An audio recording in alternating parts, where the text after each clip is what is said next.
I'm Adam. And I'm Cupcake. And this is Where There's a Williams, There's a Way. Hey, Cupcake. Did you ever figure out how to send that package to your cousin in Florida?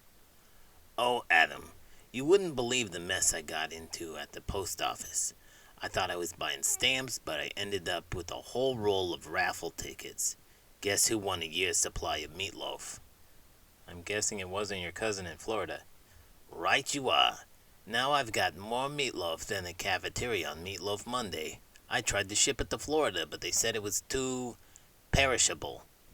I can imagine. Did you try another way?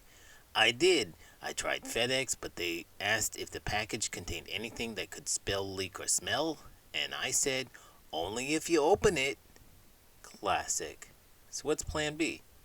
Well, I think of just driving it down there myself. I mean, what else am I going to do with my days? I'm a retired lunch lady after all. True, and with the lottery money, you could make it a road trip adventure. Exactly. I'll see the sights, and if I get hungry, well, I've got a trunk full of meatloaf. Just don't end up in a high-speed chase because someone caught a whiff of your meatloaf.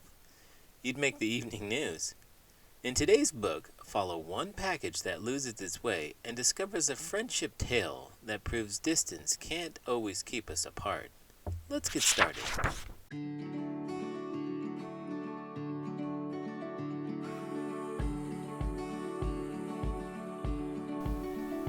The Lost Package by Richard Hoe, illustrated by Jessica Lanan. Like other packages, this one began as an empty box. It was packaged with great care and sealed tight,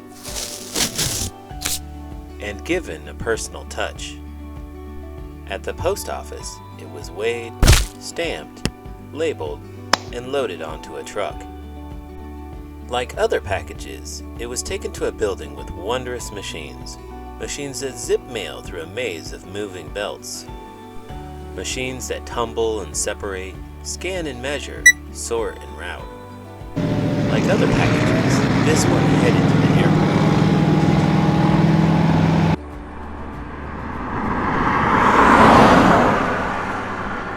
Adam, I swear the potholes on this street are multiplying faster than rabbits on a carrot farm. Tell me about it. I hit one this morning and I think my car now has a second trunk. Ha! Back in my lunch lady days, I used to joke that I could hide a week's worth of sloppy joes in those potholes. And the kids would probably still prefer to eat the asphalt, right? I'm thinking of buying one of those fancy sports cars, but with these roads, I might as well buy a pogo stick instead. Or a hovercraft. Though knowing my luck, I'd still find a way to hit every single bump. Maybe I should just hire someone to follow me around and fill them in as I go. You know, like a personal pothole butler. That's brilliant. You can call him Sir Patch-a-Lot. And he can wear a little tuxedo while shoveling asphalt. Classy. But before it got there, it flew. Now, it was lost. Like other packages, this one seemed hidden, invisible, and forgotten. Until it was found. The package was tattered and muddy, but its destination was clear.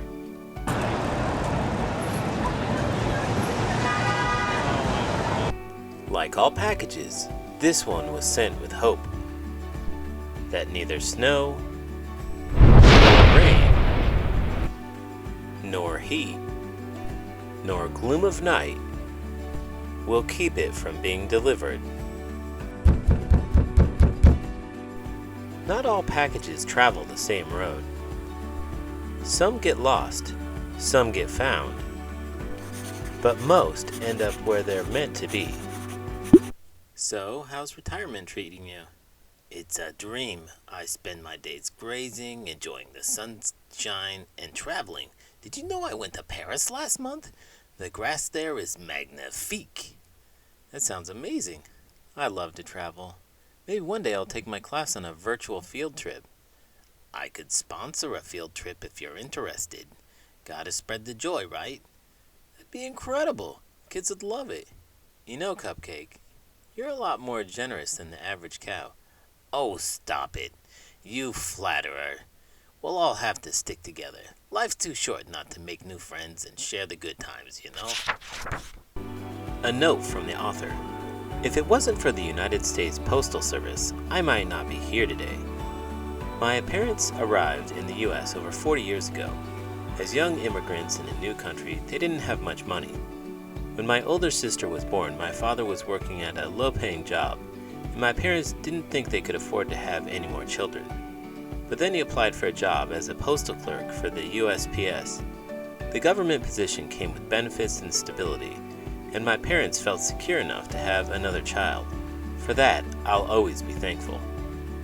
The famous motto, neither snow nor rain nor heat nor gloom of night, stays these couriers from the swift completion of their appointed rounds, is a testament to the reliability of the postal worker. But it's also a fitting tribute to my father. For over 30 years, he worked long, hard hours, mostly during the night shift, to support our family. I don't think he ever missed a day or night of work. His dedication allowed my mother to stay home and raise my sister and me. Yet despite the hectic hours and upside-down sleep schedule, my father still made time to be there for us, to be a loving husband and father. We grew up with everything we needed, thanks to the tireless efforts and boundless love of our parents. Like the Postal Service, they've always delivered. Today, the USPS is in crisis. Despite being a government agency, it doesn't receive any taxpayer money. Instead, it relies on the use of its products and services, such as the sale of stamps, to stay operational. But the amount of mail the USPS processes has been declining for years, mostly due to the rise of email and private mail services like FedEx and UPS.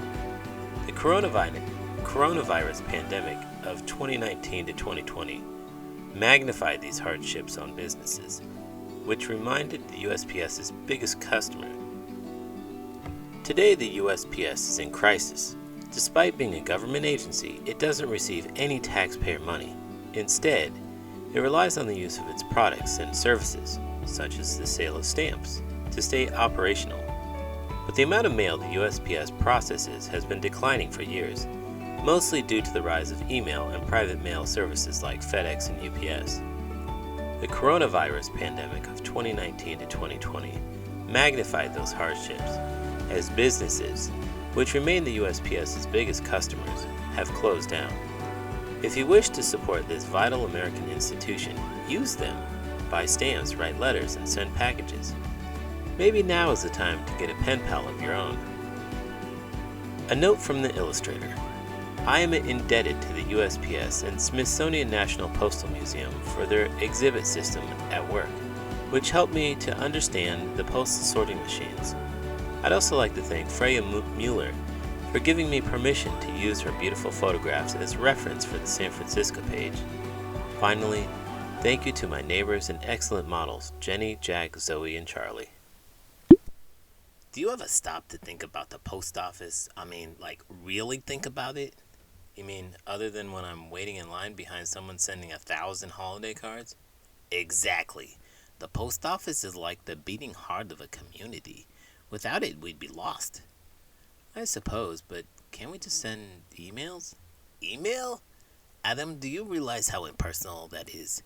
How would you feel getting your birthday card from Aunt Mabel in an email? No stickers, no glitter, no chance to smell that faint scent of mothballs and perfume.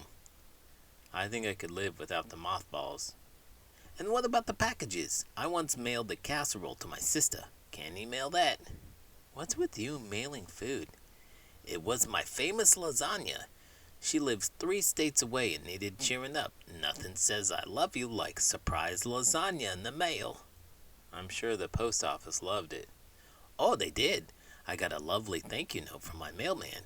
He said it made his whole route smell like garlic for a week. I guess that's one way to make the mail more interesting. And if you found this video to be interesting, please give it a thumbs up and subscribe to the channel. I'm Adam. And I'm Cupcake. And this is Where There's a Williams, There's a Way.